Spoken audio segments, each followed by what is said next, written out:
नमस्कार दोस्तों। तो दोस्तों कैसे हैं आप सब। तो दोस्तों जैसा कि आप लोग जान रहे हैं कि कल से एसएससी एमटीएस और आईसीएआर असिस्टेंट के लिए टेस्ट सीरीज स्टार्ट हो चुका है और इसमें हम आपका जो है 25 क्वेश्चन का जनरल अवेयरनेस का टेस्ट सीरीज ये दे रहे हैं, क्योंकि आपका जो है दोनों एग्जाम में 25 क्वेश्चन आएंगे जनरल अवेयरनेस से। ओके, तो दोस्तों यदि आप लोग कल वाला टेस्ट सीरीज नहीं बनाए हैं तो जाके बना लीजिए। आप उसमें से देखिए कि आपको कितना आ रहा है और यदि जो नहीं आ रहा है उसको अच्छा से याद कर लें। ओके, तो दोस्तों ये जो टेस्ट सीरीज जो लाए हैं वो आपका जो बिल्कुल फ्री है और इसमें हम आपका जो है किसी सब्जेक्ट से टॉपिक वाइज भी दे रहे हैं और इसमें आपका जो है मिक्स मतलब जैसे क्वेश्चन भी देंगे दोनों टाइप का, जैसे कि आपका एग्जाम में आता है दोनों टाइप का हम आपका कंटिन्यू रखेंगे। ओके हाँ, तो आप लोग अच्छा से देखते रहिए। एक मतलब जैसे कि टॉपिक भी आपका क्लियर होते जाएगा और फिर से हम मिक्स क्वेश्चन भी हर एक सब्जेक्ट से भी ये देते रहेंगे, करंट अफेयर्स भी उसमें ऐड करके। ओके, और आपका स्पेशल जो है करंट अफेयर्स भी कभी कभी ये जैसे कि 2 से 3 दिन पे आपको 50 क्वेश्चन का करंट अफेयर्स भी दे देंगे। उसमें आपको ये जो है 2021 का और अभी जो है अप्रैल 22 तक हम आपका जो है क्लियर करवाने का कोशिश करेंगे एग्ज़ाम से पहले। तो ये जो है एग्ज़ाम तो जुलाई में स्टार्ट हो जाएगा, तो आपके पास 1.5 महीना का टाइम है। तो अच्छा से जो है मेहनत करते रहें आप लोग। जो है reasoning, math, GK, GS, English पे ज़्यादा से ज़्यादा फोकस करें, प्रैक्टिस करें, जो आप एग्ज़ाम में एक अच्छा स्कोर ला सकें। ओके, तो दोस्तों चलिए ये आज का वीडियो ये स्टार्ट करते हैं, टेस्ट सीरीज नंबर 2। और यदि आप लोग मेरे चैनल पे नए हैं तो चैनल को जरूर सब्सक्राइब कर लें और आपको यदि वीडियो अच्छा लगेगा तो ज़रूर लाइक कर दीजिएगा। ओके, तो दोस्तों आइए जल्दी से हम लोग 25 क्वेश्चन का टेस्ट सीरीज दे लें और आप लोग कमेंट्स करके ज़रूर बताइएगा कि आपका कितना सही हुआ। ओके, और आप अपने दोस्तों में भी शेयर करें जो भी एसएससी एमटीएस और हवलदार के लिए और जो आईसीआर असिस्टेंट के लिए अप्लाई किए हैं उनको भी आप ये शेयर करें और वो लोग भी देखेंगे बना के कि उनका कितना सही हो रहा है। ओके, तो दोस्तों चलिए ये स्टार्ट करते हैं और ज़्यादा टाइम नहीं देंगे, जल्दी जल्दी से आप लोग जैसे कि अपना आंसर कन्फर्म कर लीजिएगा कि ये आंसर होगा। ओके, तो दोस्तों पहला क्वेश्चन क्या है, ये 2 नदियों के बीच उपजाऊ भूमि को कहते हैं, क्या कहते हैं। तो आपका ये ऑप्शन है जल संभर, जल विभाजक, ये दोआब और अंतिम ऑप्शन है तराई। तो दोस्तों 2 नदियों के बीच उपजाऊ भूमि को क्या कहते हैं, इसका सही आंसर होगा ऑप्शन सी, दोआब। ओके, चलिए अगला देखें, क्वेश्चन नंबर 2 और आप लोग अपना आंसर ये जो है काउंट करते जाइएगा कि आपका कितना सही हुआ। ओके, ये चलिए नंबर 2 क्या है, भारतीय प्रायद्वीप की सबसे लंबी नदी कौन सी है। तो आपका ऑप्शन है कृष्णा, कावेरी, नर्मदा, ये और अंतिम ऑप्शन है गोदावरी। तो दोस्तों इसका सही आंसर क्या हो जाएगा, और ये जो टॉपिक मेनली आपका ये जो है ज्योग्राफी से लिए हैं। ओके हाँ, और ये आज का ज्योग्राफी से और मतलब ऐसे ही चलता रहेगा टॉपिक वाइज भी और आपका जो है मिक्स भी जो डालेंगे। ओके हाँ, तो दोनों टाइप का डालेंगे, जो आपका एक टॉपिक भी क्लियर होते जाए और फिर मतलब जैसा कि एग्ज़ाम में आता है टेस्ट मतलब जैसे कि क्वेश्चन उस टाइप का भी आपको बीच बीच में देते रहेंगे। तो ये जो है दोस्तों इसका सही आंसर क्या हो जाएगा, भारतीय प्रायद्वीप की सबसे लंबी नदी ऑप्शन डी, गोदावरी। ओके, और ये गोदावरी आपका कहाँ से निकलता है पता है ना, नासिक से निकलता है। ओके, महाराष्ट्र। चलिए ये अगला देख लें, नंबर 3, निम्नलिखित में से कौन सी नदी दक्षिण गंगा के नाम से प्रसिद्ध है। दक्षिण गंगा, दक्षिणी की गंगा नहीं है, दक्षिण गंगा है। ओके हाँ, तो आपका ऑप्शन है गोदावरी, पेरियार, कृष्णा, तुंगभद्रा। तो दोस्तों दक्षिण गंगा किसे कहते हैं या फिर वृद्ध गंगा भी कहते हैं, किसे, ऑप्शन ए गोदावरी को। ओके, चलिए अगला देखें, क्वेश्चन नंबर 4। तो ये तो अभी चर्चा हो गया था, नासिक किस नदी के किनारे स्थित है। आपका ऑप्शन है महानदी, ताप्ती, कृष्णा और अंतिम ऑप्शन है गोदावरी। तो दोस्तों अभी बताए हैं इसका सही आंसर क्या हो जाएगा, गोदावरी। ओके, क्योंकि आपका ये जो है नासिक गोदावरी के तो किनारे हैं ही और ये आपका जो है गोदावरी नासिक से निकलती भी है। ओके हाँ, चलिए अगला देखें, नासिक के त्र्यंबकेश्वर से। ओके हाँ, वहाँ पे भोलेनाथ का मंदिर भी है, बहुत खूबसूरत मंदिर है। चलिए 5वां नंबर क्या है, देश के 10% क्षेत्रफल में फैली हुई भारत की सबसे बड़ी नदी द्रोणी कौन सी है। मतलब भारत की जो है सबसे द्रोणी वाला जो होता है नदी जो लगभग 10% क्षेत्रफल में फैला हुआ है, कौन सी नदी है। तो आपका ये ऑप्शन है गोदावरी, महानदी, कृष्णा और अंतिम ऑप्शन है नर्मदा। तो दोस्तों बताइए इसका सही आंसर क्या होगा। तो दोस्तों इसका जो सही आंसर हो जाएगा ऑप्शन ए, गोदावरी। ओके, चलिए अगला देखें, 6वां नंबर, निम्न में से किस नदी का स्रोत भारत से बाहर है? तो आपका ऑप्शन है ब्रह्मपुत्र, ब्यास, रावी, झेलम। तो दोस्तों इसका सही आंसर क्या हो जाएगा? भारत से बाहर कौन सी नदी निकलती है? ऑप्शन ए ब्रह्मपुत्र जो निकलती है, ये आपका कहाँ से निकलती है? तिब्बत से। ओके, कहाँ से निकलती है? तिब्बत से निकलती है। और वहाँ पे ये तिब्बत के कौन से जगह से? चेमयुंगडुंग से। कहाँ से? चेमयुंगडुंग से निकलती है। ये जो है आपका जगह का नाम है तिब्बत में। और इसे तिब्बत में क्या कहा जाता है? ब्रह्मपुत्र को सांगपो। क्या कहा जाता है? सांगपो कहा जाता है। और ये जब मतलब ये अरुणाचल में प्रवेश करती है तो वहाँ पे इसका क्या नाम है? अरुणाचल में दिहांग। क्या नाम है? दिहांग, हांग। ओके, हाँ। तो ये सब क्वेश्चन भी एग्जाम में आते हैं। और ये जब अरुणाचल से होते हुए और जब असम में ये आपका जब मतलब असम में प्रवेश करती है तो इसका नाम क्या हो जाता है? ब्रह्मपुत्र। ओके, हाँ।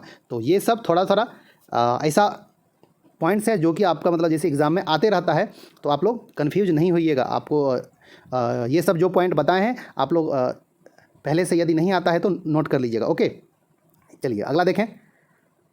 और आप लोग जो है रिपीट करके भी देख सकते हैं। ओके, हाँ, रिकॉर्डिंग में एक यही आपका फ़ायदा है कि आप जो है रिपीट करके भी पैक करके भी देख सकते हैं कि क्या हम आपको बताएं हैं। आप लोग अच्छा से राइट डाउन कर सकते हैं। चलिए 7वां नंबर क्या है? तो सिंधु नदी का उद्गम होता है, कहाँ से होता है? तो आपका ये ऑप्शन है हिंदू कुश पर्वतमाला से, हिमालय पर्वतमाला से, काराकोरम पर्वतमाला से, और अंतिम ऑप्शन है कैलाश पर्वतमाला से। तो सिंधु नदी का ये उद्गम स्थान कहाँ है? ऑप्शन डी, कैलाश पर्वतमाला से होता है सिंधु नदी का उद्गम। ओके, हाँ, चलिए। और यह मानसरोवर झील के पास स्थित है। कहाँ पे? यह जो है तिब्बत में स्थित जो है ट्रांस हिमालय का भाग है। कौन? कैलाश पर्वतमाला। तो ये भी सिंधु भी कहाँ से तब निकली? तिब्बत से। ओके, चलिए आगे देखें। तो ये सब भारत के परे की होगी, भारत से बाहर। चलिए आपका ये 8वां नंबर क्या है? निम्न में से कौन सी नदी ही हिमालय से परे की नदी है? मतलब जैसे कि हिमालय के पार से निकलती है। ओके, हाँ, मतलब पार क्षेत्र, हिमालय के पार क्षेत्र यानी कि बाहर से, भारत के बाहर से निकलती है। बताइए। तो आपका जैसे ऑप्शन है गंगा, यमुना, सतलज, रावी। तो दोस्तों इसमें से सही आंसर इसका जो है क्या हो जाएगा? हिमालय से परे की नदी सतलज। ओके, यह जो है बाहर से निकलती है तिब्बत क्षेत्र से, और ये सब भारत में इसका उद्गम स्थल है। सतलज का कहाँ है? तिब्बत। आपका एक बताए थे ब्रह्मपुत्र। ओके, और अभी बताए थे सिंधु, और ये हो गए सतलज। तीनों का ये जो है उद्गम स्थान तिब्बत है। ओके, हिमालय के बड़े नदी है ये सब, मतलब जैसे कि हिमालय पहाड़ क्षेत्र से निकलती है ये सब, ब्रह्मपुत्र, सिंधु और सतलज। ओके, तो आप लोग अच्छा से दिमाग में रखिएगा, ब्रह्मपुत्र, सिंधु, सतलज कहाँ से निकलती है? तिब्बत से। ओके, चलिए अगला देखें। क्वेश्चन नंबर 9, भागीरथी और अलकनंदा के संगम पर स्थित नगर है। भागीरथी और अलकनंदा के संगम पर स्थित नगर कौन सा है? तो आपका ये ऑप्शन है रुद्रप्रयाग, देवप्रयाग, विष्णुप्रयाग, कर्णप्रयाग। तो दोस्तों इसका सही आंसर क्या हो जाएगा? भागीरथी और अलकनंदा, देव क्या है? देव प्रयाग है। ओके, भागीरथी और अलकनंदा के संगम पर स्थित है देव प्रयाग नगर। ओके, चलिए ये अगला देख लें। क्वेश्चन नंबर 10, और सभी का सभी जो इसमें क्वेश्चन बहुत ही ज़्यादा इंपॉर्टेंट है। निम्नलिखित में से भारत में तलछट को परिवाहित करने वाली प्रमुख नदी कौन सी है? तो दोस्तों इसका आपका जो है ऑप्शन है गंगा, सिंधु, ब्रह्मपुत्र और अंतिम है यमुना। तो भारत में तलछट को परिवाहित करने वाली प्रमुख नदी कौन सी है इनमें से? बताइए। ऑप्शन ए, प्रमुख जो इसमें से नदी है ये गंगा जो है वो भारत में सबसे ज़्यादा तलछट को परिवाहित करती है। ओके, तो इसका आंसर जो हो जाएगा, सही आंसर गंगा हो जाएगा। ओके, चलिए अगला देखें। सिंधु और ये जो है ब्रह्मपुत्र के द्वारा भी ये तलछट परिवाहित की जाती है, लेकिन सबसे ज़्यादा गंगा के द्वारा। चलिए अगला देखें। क्वेश्चन नंबर 11, भारत की सबसे लंबी नदी कौन सी है? तो आपका ऑप्शन है कावेरी, गंगा, गोदावरी, ब्रह्मपुत्र। तो भारत की सबसे लंबी नदी कौन सी है? Option B, Ganga. ओके, चलिए अगला देखें। 12 नंबर, 12 नंबर क्या है, नदी डेल्टा बनना किस प्रक्रिया का परिणाम है। तो जैसे डेल्टा बनता है तो वो किसका परिणाम है बताइए। आपका ये ऑप्शन है क्षरण, ये जो है निक्षेपण, वाष्पीकरण और अंतिम ऑप्शन है अवसादन। तो दोस्तों इसका सही आंसर क्या होगा, ऑप्शन बी निक्षेपण। ये मतलब जैसे पानी में बहा के जो है ले जाती है और अपने मुहाने पर जमा करती है, उसको निक्षेपण प्रक्रिया कहा जाता है। और आप लोग इसको थोड़ा अच्छा से ध्यान में रखिएगा, डेल्टा जो बनाती है नदी वो निक्षेपण प्रक्रिया के द्वारा। ओके, चलिए उस प्रक्रिया को निक्षेपण कहा जाता है। ओके, चलिए अगला देखें, क्वेश्चन नंबर 13। चलिए 13 नंबर क्या है, किस नदी को बांग्लादेश में पद्मा नाम से जाना जाता है, या फिर बांग्लादेश का पद्मा, या फिर बांग्लादेश में पद्मा नाम से जाना जाता है। तो आपका ऑप्शन है झेलम, गंगा, ब्रह्मपुत्र, सिंधु।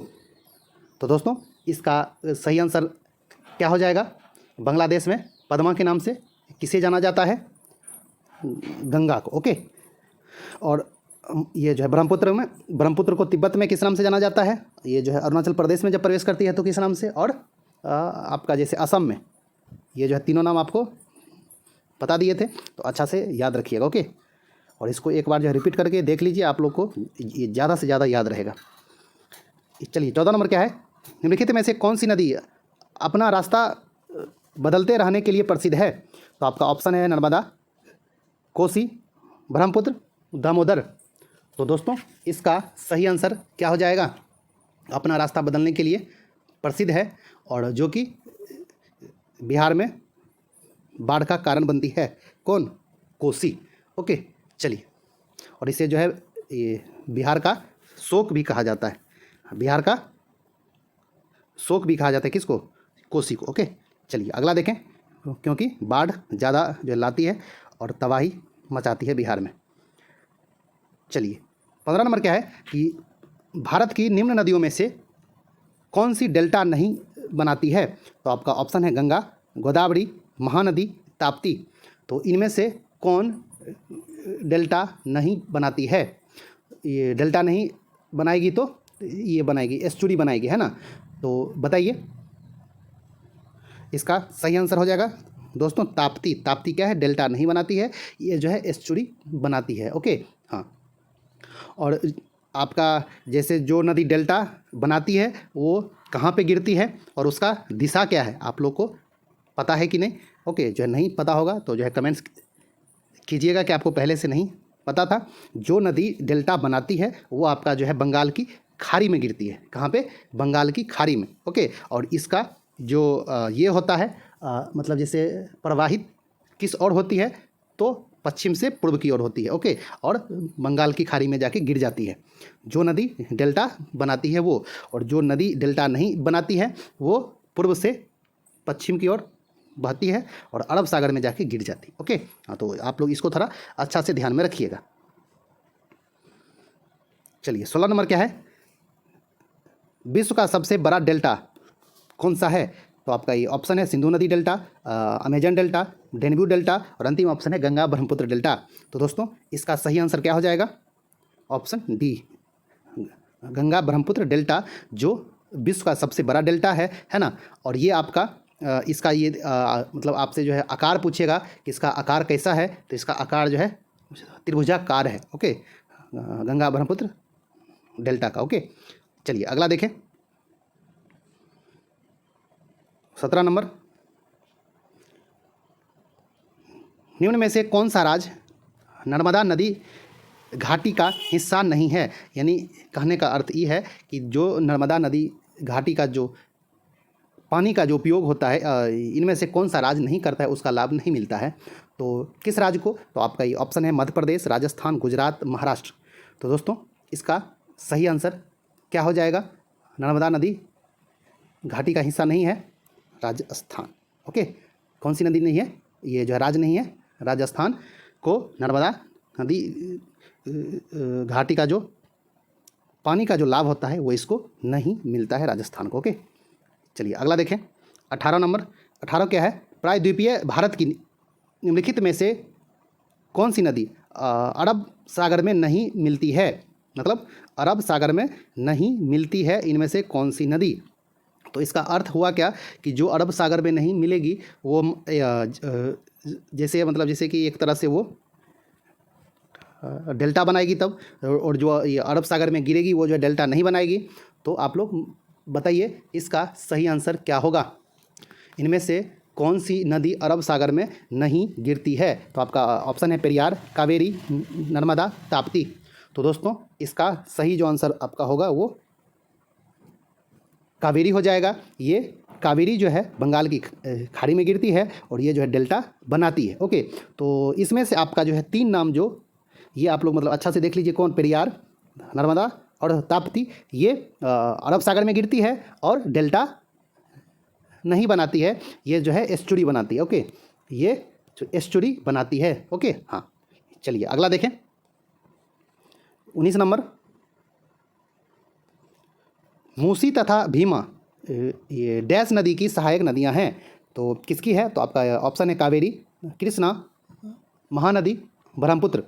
तो दोस्तों इसका जो सही आंसर होगा मूसी तथा भीमा, कृष्णा का। ओके, भीमा, कृष्ण, भीम, ये सब करके आप जो मतलब जैसे याद रख सकते हैं। कृष्णा की सहायक नदी है मूसी तथा ये भीमा। ओके, चलिए अगला देखें, 20 नंबर। ये इंद्रावती, प्राणहिता और सबरी निम्नलिखित में से किसकी उपनदियां हैं। तो दोस्तों मतलब जैसे सहायक नदियां हैं किसकी, तो ये ऑप्शन है गंगा, ये गोदावरी, कावेरी, कृष्णा। तो इसका सही आंसर क्या हो जाएगा, इंद्रावती, प्राणहिता और सबरी किसकी सहायक नदी है, गोदावरी की। ओके, किसकी है, गोदावरी की। तो आप लोग अच्छा से ध्यान में रखिएगा। चलिए 11 नंबर, सॉरी 21 नंबर क्या है, निम्नलिखित में से कौन सी नदी ज्वार नदमुख बनाती है, यानी कि एस्चुरी, क्या एस्चुरी बनाती है, उसको हिंदी में ज्वार नदमुख कहते हैं। तो इसमें से कौन सी बनाती है बता दीजिए जल्दी, अभी जो बहुत चर्चा हुआ है। आपका ऑप्शन है नर्मदा, कावेरी, कृष्णा, महानदी। तो दोस्तों इसका जो सही आंसर हो जाएगा वो नर्मदा। ओके, नर्मदा जो है वो ज्वार नदमुख यानी कि ये जो है एस्चुरी बनाती है और कहाँ गिरती है, अरब सागर में गिरती है और पूर्व से पश्चिम की ओर बहती है। ओके, और जो डेल्टा बनाएगा वो पूर्व से पश्चिम से पूर्व की ओर बहेगी और बंगाल की खाड़ी में जाके गिरती है। समझ में आ गया। चलिए अगला देख लें, और जो है मतलब ये सब थोड़ा मैप पे देख लीजिएगा ना, तब तो एकदम ज़बरदस्त याद हो जाएगा। कोशिश करेंगे लेकिन इस पे मैप में थोड़ा अच्छा से दिखाना है ना, वो जो डिजिटल बोर्ड पे होता है तो थोड़ा अच्छा से दिखा पाते हैं, है ना। अच्छा देखते हैं, आप लोग थोड़ा जो है मैप पे देख लीजिएगा तो अच्छा से याद हो जाएगा। 22 नंबर क्या है, निम्नलिखित में से कौन सी भारतीय नदी पश्चिम की ओर बहती है तथा अरब सागर में गिरती है। देख रहे हैं डायरेक्ट क्वेश्चन है। अभी आपको जो है 2-3 बार जो क्वेश्चन बताए हम, बस डायरेक्ट क्वेश्चन है, पश्चिम की ओर बहती है और अरब सागर में गिरती है और ज्वार नदमुख बनाती है यानी कि एस्चुरी, है ना। चलिए तो दोस्तों आपका ये जो है ऑप्शन है नर्मदा, गंगा, महानदी और अंतिम ऑप्शन है गोदावरी। तो इसका सही आंसर क्या हो जाएगा, ऑप्शन ए, है ना, नर्मदा आपका पश्चिम की ओर बहती है और अरब सागर में गिरती है और ये जो है एस्चुरी यानी कि ज्वार नदमुख बनाती है ना। एकदम सिंपल हो गया। और ये सब आपका मतलब अरब सागर में नहीं गिरती है, गंगा सब आपका कहाँ है, वो जो ये डेल्टा बनाती है और बंगाल की खाड़ी में गिरती है ना। चलिए अगला देख लें, 23 नंबर। तो थोड़ा सा आप लोग ध्यान से अच्छा से देखिएगा ना, है ना। तो और आप लोग अच्छा से कंटिन्यू रहिए तो ज़बरदस्त आपका तैयारी हो जाएगा, 100% आपको बोल रहे हैं। ओके, लेकिन थोड़ा ये जीके जीएस ऐसा पार्ट से इसमें टाइम लगता है, जितना ज़्यादा पढ़िए कभी इसका अंत ही नहीं है। ओके, आप ये नहीं कह सकते हैं कि इसका अब अंत हो गया, ज़्यादा से ज़्यादा पढ़ते रहिए। लेकिन हाँ, एक थोड़ा मतलब एक जो है लेवल तक आ जाइए जो आप मतलब जैसे एग्ज़ाम में अच्छा खासा स्कोर उठा सके, है ना, ला सके। चलिए ये 23 नंबर क्या है, निम्नलिखित में से कौन सी नदी मध्य प्रदेश में अमरकंटक पहाड़ी से निकलती है। तो दोस्तों आपका ये ऑप्शन है गोमती, पेरियार, नर्मदा, रावी। तो मध्य प्रदेश में अमरकंटक पहाड़ी से कौन सी नदी निकलती है, तो इसका सही आंसर हो जाएगा ऑप्शन सी, नर्मदा। ओके, ये अमरकंटक पहाड़ी से निकल के और पश्चिम की ओर बहती है और अरब सागर में जाके गिर जाती है और ज्वार नदमुख बनाती है ना, मुहाने पे, और उसको इंग्लिश में एस्चुरी बनाती है। ओके, चलिए अगला देख लें, 24 नंबर, ये किस नदी को नर्मदा की हैंडमेड के रूप में जाना जाता है? ओके, तो दोस्तों आपका ये ऑप्शन है साबरमती, लूनी, माही, ताप्ती। तो नर्मदा की हैंडमेड नदी किसे कहा जाता है दोस्तों? इसका सही आंसर क्या होगा? ताप्ती। ओके, ताप्ती को नर्मदा की हैंडमेड मतलब जैसे उसी के द्वारा बनाया जाता है ना, उसी के द्वारा मतलब इसको प्रवाहित किया जाता है कि भाई तुम भी चलो, है ना। तो इसको ताप्ती को नर्मदा के द्वारा, ओके, तो इसको ताप्ती को नर्मदा की हैंडमेड के रूप में जाना जाता है। चलिए अंतिम क्वेश्चन 25 नंबर, बहुत ही अच्छा क्वेश्चन। क्या है? निम्नलिखित में से कौन सी नदी पांचवी सबसे बड़ी नदी होने के साथ पश्चिम में बहने वाली सबसे बड़ी नदी भी है? तो दोस्तों इसका सही आंसर क्या होगा? तो आपका जो ऑप्शन है गोदावरी नदी और अरवरी नदी, नर्मदा नदी और अंतिम ऑप्शन है स्वर्णरेखा नदी। ओके, तो दोस्तों इसका सही आंसर क्या होगा? जो भारत की पांचवी सबसे बड़ी नदी है और इसके साथ साथ यह पश्चिम की ओर बहने वाली सबसे बड़ी नदी भी है और यह पश्चिम की ओर बहती है तो जाके गिरेगी कहाँ? अरब सागर में, यानी कि डेल्टा बनाएगी कि ज्वार नदमुख यानी कि एस्चुरी, तो यह ज्वार नदमुख यानी कि एस्चुरी बनाएगी। तो इसका सही आंसर होगा ये जो है नर्मदा। ओके, तो दोस्तों आपका ये 25 का 25 क्वेश्चन था और ऑल टू ऑल आपका ये जो है ये ज्योग्राफी पार्ट से था, है ना। तो टॉपिक वाइज भी सब्जेक्ट से लाएंगे और आपका मिक्स भी जो मतलब डालते रहेंगे, दोनों टाइप का चलते रहेगा। और जब आपका जैसे कि एग्ज़ाम आएगा या तो एग्ज़ाम से 15 से 20 दिन पहले आपका ओनली जो है ये मिक्स क्वेश्चन जो आता है एग्ज़ाम टाइप का मतलब उस टाइप का डालेंगे। ओके, तो अभी आप लोग कंटिन्यू अच्छा से देखते रहिए, बने रहिए, आपको जो है टेस्ट सीरीज ये टॉपिक वाइज और जो है मिक्स दोनों टाइप का मिलता रहेगा और एक जो है कॉन्सेप्ट भी आपका धीरे धीरे क्लियर होता जाएगा। ओके, तो दोस्तों आपको ये वीडियो कैसा लगा? अच्छा लगा होगा आप जो ज़रूर लाइक कर दें। ओके, और आप जैसे कि कमेंट्स करके भी बताएं कि आपको 25 में कितना पहले से पता था और आप कुछ यदि अपनी जो है राय देना चाहते हैं तो कमेंट्स बॉक्स में ज़रूर दें। ओके, और आप अपने दोस्तों में भी ये शेयर करें और आप अभी तक चैनल को सब्सक्राइब नहीं किए हैं तो सब्सक्राइब भी कर लें। तो दोस्तों मिलते हैं एक अच्छा सी न्यू वीडियो में, तब तक के लिए धन्यवाद, नमस्कार।